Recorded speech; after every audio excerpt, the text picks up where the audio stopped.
Agora eu vou falar da expansão da igreja cristã, que é o nosso próximo tópico. Nós vamos falar agora, gente, de missões medievais. A igreja foi expandindo na base de missionários. Esses missionários, na sua imensa maioria, monges. Lembra que quando eu falei do monasticismo, eu falei que os monges eram os missionários. Certo? O povo comum não era missionário, a não ser assim na base do testemunho. Mas missionário de ir lá num país desse, hostil, e ganhar aquele país para Cristo, geralmente eram monges. Nós vamos falar aqui de pessoas pouco conhecidas, como o Filas, Patrício, Agostinho de Cantuária, Bonifácio. São personagens da história da igreja que são menos conhecidos. Até o quarto século foram pessoas anônimas, que a gente não sabe quem eram, que foram levando o cristianismo. Depois do quarto século a gente começa a saber quem é que ia levando, a gente sabe os nomes dos missionários que iam levando o cristianismo em frente. Vamos falar, em primeiro lugar, do Ulfilas. Ulfilas foi quem levou, esse é antigo, ele é lá do século IV. Ele levou o evangelho para os godos. Então, quando os godos invadiram o Império Romano, eles já eram cristianizados. Porque o Ulfilas já tinha trabalhado lá no meio deles. O Ulfilas, tem histórias interessantes aí desse período, porque Ulfilas é um nome que quer dizer pequeno lobo em gótico. Só que a origem dele, os ancestrais dele não são godos. Os ancestrais dele são gregos. Sabe o que aconteceu? Os avós do Ulfilas, eles foram capturados, eles eram capadócios, lembra lá da Capadócia, na Ásia Menor? Eles foram capturados por incursores bárbaros godos, que faziam essas incursões com toda aquela violência que eles gostavam, eles entravam e capturavam pessoas para levar como escravos. E os avós do Ulfilas foram capturados numa dessas incursões e foram escravos. Mal sabiam eles que o neto deles seria, mais tarde, o bispo de todos os godos.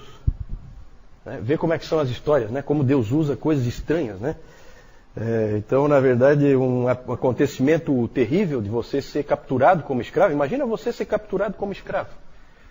E levado para um outro país e ser colocado para trabalhar forçado e tal. E Deus está usando. Interessante. Uma coisa interessante a respeito desse Ulfilas é que ele traduziu a Bíblia para o gótico. É a mais antiga obra literária germânica existente. É a tradução da Bíblia para o gótico pelo Ulfilas. Ele traduziu todos os livros da Bíblia, menos 1ª e 2ª Reis. E aí ele disse que foi de propósito que ele não traduziu 1ª e 2ª Reis, porque ele alegou que os godos já sabiam lutar. E que ele tinha medo que se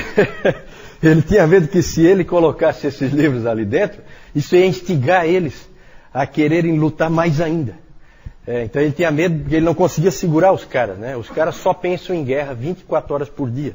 Então ele resolveu, é um fato pitoresco esse, ele resolveu não traduzir 1ª e 2ª Reis, que tem muita história de guerra. Melhor não, ele achou melhor não. O problema, gente, é que o Ulfilas, ele era ariano. Lembram que provavelmente os avós dele eram arianos. Lembra que nessa época não havia ainda uma definição do que é a ortodoxia. Então existiam arianos e existiam os crentes ortodoxos. E eles moravam lá na Capadócia, esses avós dele, e foram capturados. E provavelmente foram capturados com um entendimento ariano do cristianismo. E então esses godos se tornaram arianos. Os bárbaros eram arianos. O próprio Ambrósio, vocês lembram que o Ambrósio tinha problemas com os arianos que vinham de cima, vinham do norte. Lembra que o Ambrósio ficava em Milão, no norte da Itália, e esses bárbaros ficavam entrando e traziam o arianismo com eles. Porque eles já tinham recebido pelo outro lado, lá da Capadócia, veio, né, e entrou no meio deles um cristianismo ariano. Para os godos apelava o cristianismo ariano, porque o Filas pregou para eles um Deus, que é o Criador de todas as coisas, é soberano sobre tudo, e que esse Deus tem um filho. E para esse filho Deus deu todas as coisas que ele tinha. E eles viam esse filho como um grande super-herói, um grande guerreiro. Imagina, para eles é só isso aí que tem valor, né? Um grande guerreiro, um grande super-herói, e era assim, um grande líder militar. E era assim que eles enxergavam, então, Jesus Cristo. Então isso apelou para eles, e o cristianismo fez raízes, então, entre os godos. O arianismo só não prevaleceu na igreja ocidental por causa de um outro grupo bárbaro, que são os, fundamental esse grupo, são os francos. Os francos. Os francos eram ortodoxos. Eles começaram no cristianismo ortodoxo. Quando eu digo ortodoxo aqui, não é lá a igreja ortodoxa oriental, não confundam. Ortodoxo, quando eu digo aqui, eu estou contrapondo ao arianismo. Eles criam na Trindade. Quando eu digo ortodoxo, eram cristãos que criam na Trindade, diferente dos arianos. A maioria dos bárbaros eram arianos, mas os francos não. E a história da conversão dos francos, em torno do ano 500, ela está ligada a uma rainha chamada Clotilde e a um rei chamado Clovis, certo? Essa Clotilde, ela era uma cristã e ela se casou com o rei Clovis e ela passou a vida tentando converter o marido dela, o rei Clovis.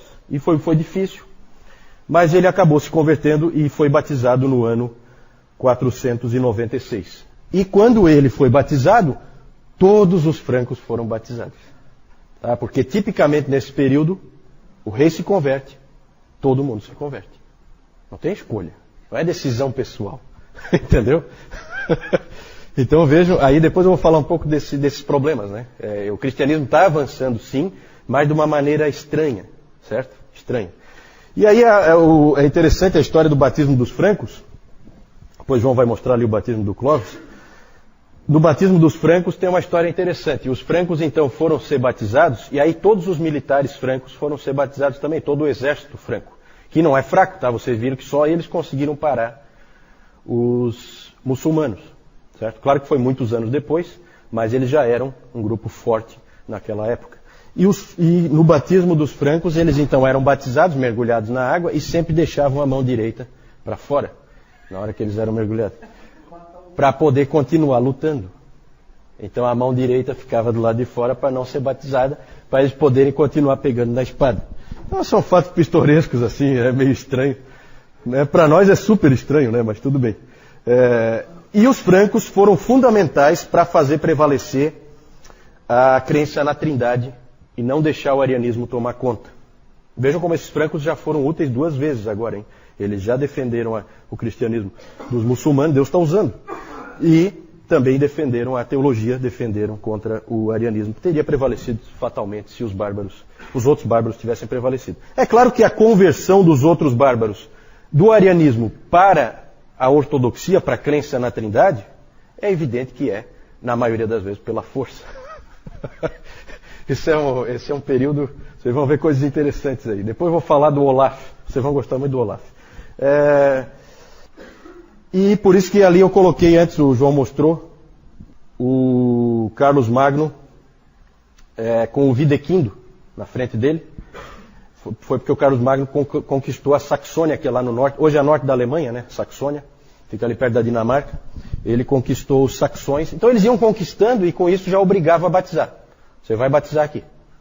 Obrigava os caras a se batizarem e eles então passavam a ser ortodoxos. Era assim que funcionava. Havia 4 grandes centros, nós estamos falando de missões medievais. Havia 4 grandes centros missionários. 4. Vamos lá, alguém chuta um. Um grande centro missionário que enviava missionários. Roma. Será que Roma é um deles? Com certeza. Roma é um deles. E aí, fundamental, é aquele Papa que nós vimos antes, o Papa Gregório I, porque ele era o estrategista de missões. E ele era o Papa, ele era quem mandava, então ele dizia, Moisés, é você. Você vai lá para o caixa-prego lá, que tem uma turma lá que é para você evangelizar. E o cara vai fazer o quê, né? Obrigado aí. E esse sujeito, e o principal missionário que ele mandou é o Agostinho de Cantuária, que foi evangelizar os anglo-saxões. Alguém sabe onde estavam os anglo-saxões? Na Inglaterra. Exatamente. O João não vale, o João não pode responder. Eles estavam na Inglaterra. Então, eu quero só chamar a atenção de uma coisa. Inglaterra, aqui só para a gente se posicionar, para a gente não ficar confuso. Inglaterra onde é a Inglaterra hoje, era Império Romano. Pelo menos toda a parte sul foi Império Romano. Os romanos conquistaram ali. E, portanto, já existia a igreja lá. Certo? Só que o problema é que quando Roma caiu, aquilo tudo ficou desguarnecido. E aí, bárbaros do continente, e por isso que o nome deles é anglo-saxões, porque eles vêm lá da Saxônia, eles vêm lá do norte da Alemanha, eles entram e ocupam com a sua força, ocupam aquela região, já que os romanos agora não protegem mais aquela região. E aí os bretões que viviam lá, eles são empurrados para outras regiões, mais ao norte, e para Gales, país de Gales, eles vão sendo empurrados, certo? Pelos anglo-saxões que vão ocupando aquele espaço ali, vão tomando as cidades. Então os bretões já eram cristãos e odiavam os anglo-saxões. Como eles odiavam os anglo-saxões, eles não fizeram nada para evangelizar os anglo-saxões. Quem acabou fazendo alguma coisa foi Roma, através do Gregório. Gregório pegou esse sujeito, Agostinho de Cantuária, e mandou ele para lá. E ele não queria ir de jeito nenhum, certo? Ai, ai, ai. Ele não queria ir. Não. Ele era um prior. O que é um prior? É um superior num mosteiro. Em Roma.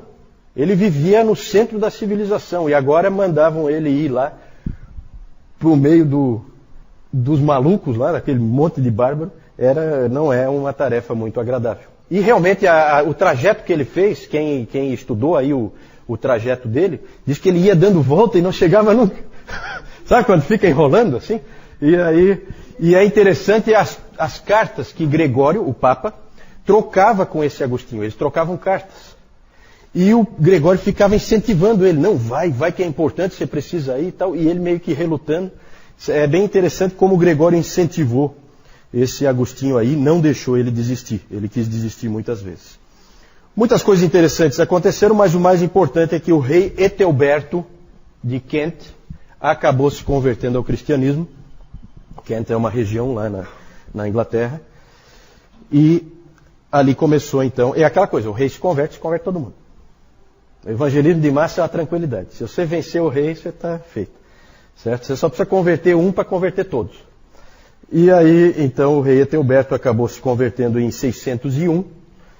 E mais tarde o rei Edwin, da Nortúmbria, também foi convertido.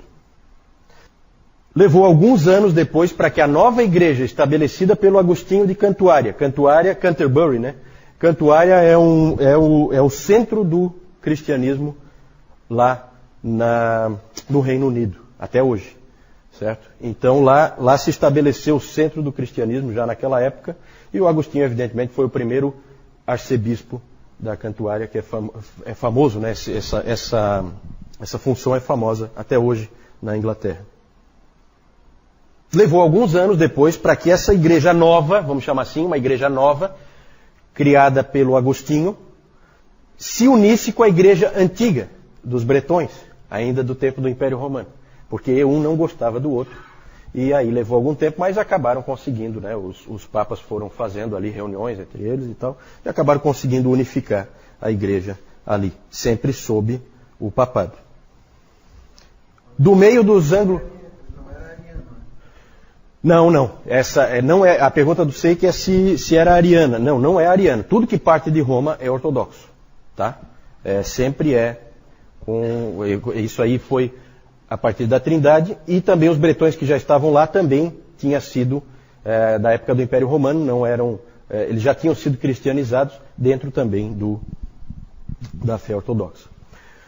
Dentre aqueles anglo-saxões que foram evangelizados, porque uma coisa interessante é que e isso até impressiona, porque a gente vê assim que são conversões que a gente fica meio com o pé atrás, mas por outro lado são povos que eles se tornam missionários instantaneamente. É impressionante isso na história. No que o indivíduo é convertido, já aparece missionário para todo canto. E dali, dos anglo-saxões convertidos, surgiram homens como Wilfrid e Willibrord, que foram para a Holanda. Os nomes sempre são nomes assim alemães, né? Porque todos são germânicos. Certo? Depois é que vai havendo distinções. Mas esses bárbaros, todos eles originalmente são germânicos. O mais famoso dos missionários que partiram ali do meio dos anglo-saxões foi o Winfrid. Esse Winfrid, mais conhecido como Bonifácio. ele foi evangelizar a Alemanha. Então acabou voltando lá para Saxônia, para a Alemanha, acabou voltando. Deus vai usando as coisas de uma maneira estranha. Também é interessante a gente mencionar esse segundo que eu estou mostrando ali, que é o Ansgar. Esse Ansgar era bispo de Hamburgo e ele foi também mandado pelo Gregório para conquistar a Escandinávia, começando pela Dinamarca. É interessante citar o Ansgar porque ele não conseguiu nada. É um missionário fracassado, não conquistou nada. E é interessante a gente sempre citar isso porque não é garantido, tá, gente? E a gente sempre sabe que missões é assim. Num lugar Deus abençoa, no outro lugar não acontece absolutamente nada. O Ansgar chegou lá, colocou algumas igrejas, começou a pregar, fez o seu trabalho fielmente, foi um cara que levou a sério, encarou, e na época da morte dele já tinha tudo sumido, tudo desaparecido, não deu em nada. Certo? Um autor até, Stephen New, disse que Ansgar tentou empurrar uma porta que ainda não estava pronta para ser aberta. Né? Agora, na providência de Deus, quem é que sabe se não tinha que alguém lá forçar a porta primeiro, para um outro cara depois vir e conquistar, como realmente mais tarde aconteceu. Certo? Mas é interessante a gente sempre ser realista. Né? Não, vamos mandar um missionário aqui e Deus vai abençoar. Opa! Né? Não é você que diz para Deus que Ele vai abençoar. É Ele que diz se Ele vai abençoar ou não. Você faz o teu trabalho. Né? Então é interessante a gente citar o Ansgar. Outro centro missionário. Esse agora é difícil vocês adivinharem. Esse é totalmente inesperado. Irlanda. Por essa ninguém esperava. Aliás, ninguém mesmo. Ninguém naquele tempo esperava que a Irlanda fosse ser um centro missionário. A Irlanda é assim, ó, gente. No ponto extremo da Europa, havia uma grande ilha. Havia uma grande ilha conhecida pelo nome de Irlanda. Essa ilha era um lugar sombrio. Era um lugar em que ninguém queria ir. Nem o Império Romano quis ir para lá. Era um lugar em que as pessoas adoravam espíritos. Era um lugar, era a pátria dos druidas. Era um lugar em que as pessoas tinham medo do que acontecia ali. Um lugar de sacrifícios humanos aos espíritos. Um lugar terrível. Ninguém esperava que Síria seria um centro missionário. Por essa realmente ninguém esperava. Em cerca de um século a Irlanda saiu dessa condição de um paganismo absurdo para a condição de salvadora da civilização. Uma terra de santos e de eruditos. Impressionante. E isso foi feito através de um homem chamado Patrício, São Patrick. Às vezes a gente vê aí São Patrick. O Patrício foi o homem escolhido por Deus para fazer isso. E de novo uma história muito estranha. Esse Patrício vivia na costa da Inglaterra. Algum lugar por aqui assim. E ele estava tranquilo lá. Um belo dia houve uma incursão de bárbaros celtas vindos da Irlanda. Eles invadiram ali e levaram o Patrício, que era jovem ainda, levaram ele como escravo. Ele foi levado para um mercado de escravos na Irlanda e lá ele foi vendido. E o dono dele, o dono dele, lá na Irlanda, colocou ele para trabalhar como pastor de ovelhas. E lá então ele começou a encontrar a Deus. Antes ele não levava Deus tão a sério.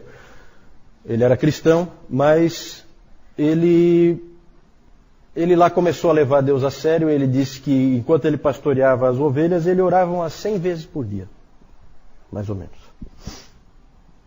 O tempo se passou, ele passou 6 anos ali, como pastor de ovelhas. E aí ele conseguiu fugir para o continente. Quando eu falo continente, é a Europa continental. Então ele conseguiu fugir lá para o continente. E do continente, depois, ele conseguiu voltar para a Inglaterra. E aí ele ficou feliz, dando graças a Deus, porque Deus o libertou daquele lugar horrível que era a Irlanda. O problema é que ele começou a ter um sonho. E nesse sonho ele via um homem irlandês entregando para ele uma carta. E aí ele lia a carta, e na carta a carta começava assim: Voz dos irlandeses, nós te imploramos que voltes e andes conosco novamente. Ele tentou esquecer aquilo, mas ele não conseguia. E logo, logo ele percebeu que aquela voz não era só de um irlandês, mas era a voz de Cristo, chamando ele para uma missão. Então aí você imagina o coração dele, né? Então ele voltou para a Irlanda, dessa vez para passar o resto da vida dele lá. E ele começou a pregar o evangelho lá. É um evangelho meio estranho, porque na verdade ele começou a pregar para aqueles irlandeses. Pensem na situação, gente. Esses caras são indivíduos que comem criancinha no café da manhã. Mais ou menos assim, né? Como a gente usa a expressão, né? São bárbaros terríveis, são gente que sacrifica seres humanos para deuses, para não sei o quê, e o cara vai lá e começa a pregar o evangelho. E aí ele pregou o Deus das três faces. O Deus das três faces. E ele dizia que o Deus das três faces era muito mais poderoso, que ele era o verdadeiro Criador, que esses espíritos aí não estão com nada. Fez esse tipo de pregação, que era o tipo de pregação que normalmente se fazia para esses bárbaros. Não dá para ir muito mais longe do que isso, certo? E, evidentemente, esse Deus das três faces é uma referência ao quê? À Trindade, é claro. Não é muito bom fazer assim, né? Mas foi o jeito que ele fez. E também ele pregou uma nova mensagem, uma mensagem de amor e não uma mensagem de escravidão, como esses povos viviam na mão desses espíritos, certo? Uma mensagem diferente, de um Deus que falava diferente. E com isso ele foi ganhando todo aquele povo para Cristo. Ele disse o seguinte, o Patrício: nós pregamos em todo lugar. Pregamos por toda a Irlanda, até atingir o oceano e não ter mais como seguir em frente. Ele foi por tudo pregando. E ali é estranho o tipo de cristianismo que se formou na Irlanda, porque o Patrício ele começou a criar muitos monastérios, muitos mosteiros. E a igreja irlandesa se constituiu em cima de mosteiros. Uma coisa esquisita.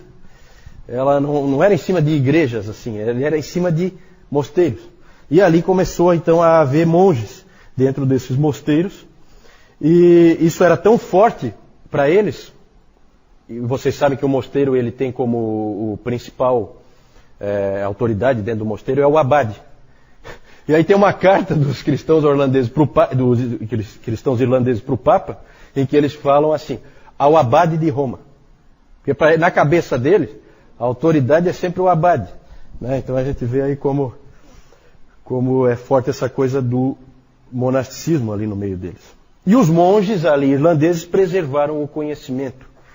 Copiando freneticamente as escrituras, eles começaram a ir para o continente e a buscar livros, e esses livros então eles copiavam, feito loucos, copiavam as escrituras. Esses monges trabalhavam muito na preservação do conhecimento, de tal maneira que eles foram guardando esses livros, e um autor moderno, Thomas Cowhill, escreveu um livro intitulado Como os Irlandeses Salvaram a Civilização. Porque esses irlandeses guardaram todo o conhecimento que existia, que depois acabou se perdendo com problemas de guerras e coisa desse tipo, e eles guardaram dentro dos seus mosteiros o conhecimento. Impressionante. Isso em pouco tempo, tá, gente? No espaço de um século, você tem a transformação de um povo assim. Isso aí realmente é a mão de Deus atuando. E um monge irlandês levou o evangelho para a Escócia. Foi pregar para os Pictos. Quem morava ali eram bárbaros chamados de Pictos, os romanos chamavam eles de Pictos, os romanos foram até um certo ponto ali na grande ilha ali do Reino Unido e pararam, porque dali para frente a coisa engrossava. Aqueles Pictos ali não eram fáceis. Pictos por quê? Os romanos chamavam eles assim, porque eles tinham a cara toda pintada com várias cores, né? Não, eram bárbaros, né? Eram bárbaros. Só que eles pintavam o rosto. Quem viu aquele filme Coração Selvagem? Coração Valente, vê como eles pintam, né, de azul ali, coisa e tal. Não é exatamente a mesma época, mas é dentro dessa ideia aí. E para a Escócia foi um desses monges irlandeses, foi um sujeito chamado Columba. Ele foi para lá, ele estabeleceu um monastério no modelo irlandês na ilha de Iona, que é uma dessas ilhas que tem ali perto da Escócia. E ele foi... E o Columba, então, mandou monges que levaram à frente a evangelização da Escócia. E a Escócia também aconteceu parecido com a Irlanda. Um país tenebroso se tornou um grande centro de conhecimento e de grandes homens intelectuais por causa da entrada do Evangelho. Mais tarde, um outro monge de Iona, dessa ilha de Iona, foi para o continente e evangelizou a Suíça e o norte e parte do norte da Itália, lá onde viviam os lombardos. Interessante é que quem anda pela Europa vê, e vocês já devem ter visto em fotos ou alguma coisa assim, vê a cruz de Iona espalhada em vários lugares. A cruz de Iona, ou a cruz celta, é uma cruz que tem um círculo no meio, certo? Depois o João vai mostrar uma foto ali. Quem anda pela Europa vê em tudo que é canto essa cruz. O Newton, que esteve lá na Escócia, deve ter visto bastante, né, Newton? Isso, o Columba é o grande... É como o Patrício é para os irlandeses, o Columba é para os escoceses, né? Outro centro de expansão da igreja é a Pérsia, né? A Pérsia mandou o missionário Alopen. No século VII, em 635, Alopen chegou na capital da China. Ele usou lá a rodovia da Seda, né, onde havia o tráfego comercial, e foi lá para a China. E lá ele chegou na cidade de Chang'an, que era a capital da China na época, a maior cidade do mundo. Certo? Hoje em dia o pessoal fala, né, a China está se tornando o maior país do mundo. Sempre foi. É que nós ocidentais não tomávamos conhecimento, né? Sempre foi, gente. Sempre foi. Sempre foi os maiores impérios, as maiores cidades, né, as maiores riquezas. Sempre foi lá. Então a gente não pode se iludir, não. Lá era a maior cidade do mundo nessa época, em 635. Em 638 já tinha uma igreja lá. Mas lá pelo 9º século, a igreja já tinha praticamente desaparecido. Houve perseguição da parte dos budistas, mas a principal razão do desaparecimento da igreja na China foi porque a igreja estava muito ligada ao Estado, ao poder público, à dinastia Tang. E a dinastia Tang caiu. E aí assumiu uma nova dinastia que não era tão amiga dos cristãos, né? A pergunta é se o Alopen fundou alguma igreja na China. Sim, foi ele que fundou a igreja na China. Ele cristianizou a China. A China não tinha igreja nenhuma, não era um país cristão, né? Então sim, foi ele mesmo. O problema é que mais tarde nós temos um escrito de um monge nestoriano que em 987 em Bagdá ele escreveu o seguinte: não há mais um único cristão na China. Então apareceu, ganhou força e desapareceu. Ficou muito dependente do Estado. Isso é sempre um problema, é sempre um perigo. Às vezes Deus usa isso, mas outras vezes isso aí é um problema. Outro grande centro, como não podia deixar de ser, Constantinopla. O imperador é que mais ou menos coordenava a expansão da igreja a partir de Constantinopla. Esses dois aí, o Cirilo e o Metódio, eram também monges, foram enviados para Morávia. Morávia é a atual região ali da Áustria, República Tcheca, principalmente Áustria, né? Aquela região ali era a Morávia. República Tcheca já é a Boêmia, né? Já é um pouco diferente. O Cirilo e o Metódio foram enviados pelo imperador em 862 para Morávia. Lá eles traduziram a Bíblia para o eslovênio. É interessante como a estratégia da Igreja Oriental já era diferente da estratégia da Igreja Católica.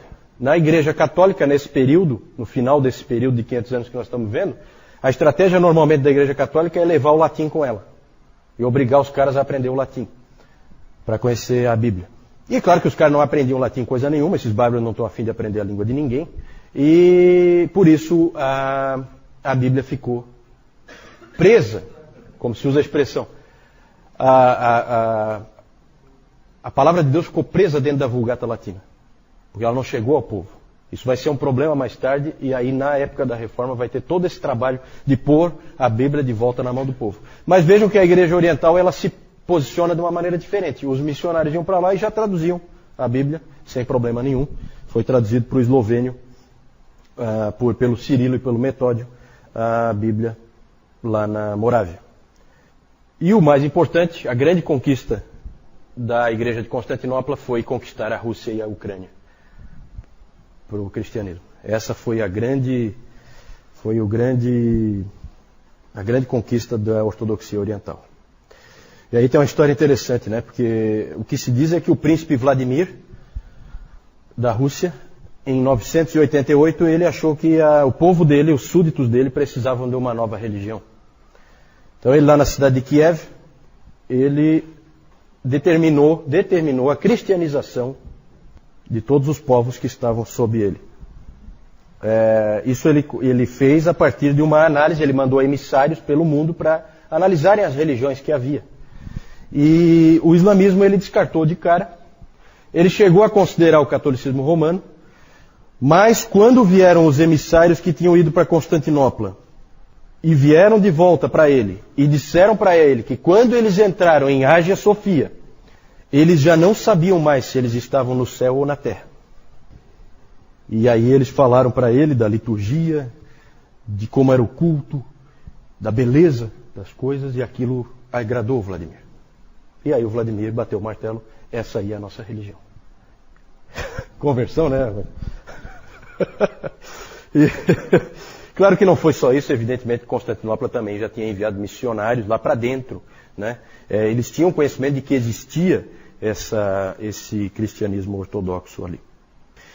Gente, vejam que isso aí, a Rússia e a Ucrânia já é no século X, né? Já no finalzinho desse nosso período, que eles são ganhos para o cristianismo. Vamos fazer uma avaliação dessa expansão na Idade Média. É claro que eu não preciso, é quase desnecessário eu dizer para vocês que é um cristianismo assim meio incipiente, meio sem qualidade, né? Todo mundo era batizado e tal, mas não sabia nem direito para quê. Muitos se converteram forçados, porque não tinham opção, eram obrigados, o rei se converteu, então eles têm que se converter, não tem opção, não pode escolher diferente. Até um fato pitoresco, que a ilha de Orkney, hoje ela pertence à Escócia, mas ela era originalmente da Noruega. E o rei Olaf da Noruega, isso mais tarde, ele havia se tornado cristão, rei Olaf da Noruega. E ele mandou uma carta para o conde de Orkney, aquela ilha, dizendo o seguinte: eu quero que você e todos os seus súditos sejam batizados. Se você se recusar, será morto no mesmo instante. E eu juro que vou trucidar cada uma das suas ilhas com fogo e aço. Esse era o método evangelístico, a mensagem evangelística do Olaf. Eu acho que era arminiano. Então a mensagem evangelística do Olaf era essa mensagem bonita, né? Extremamente eficaz, né?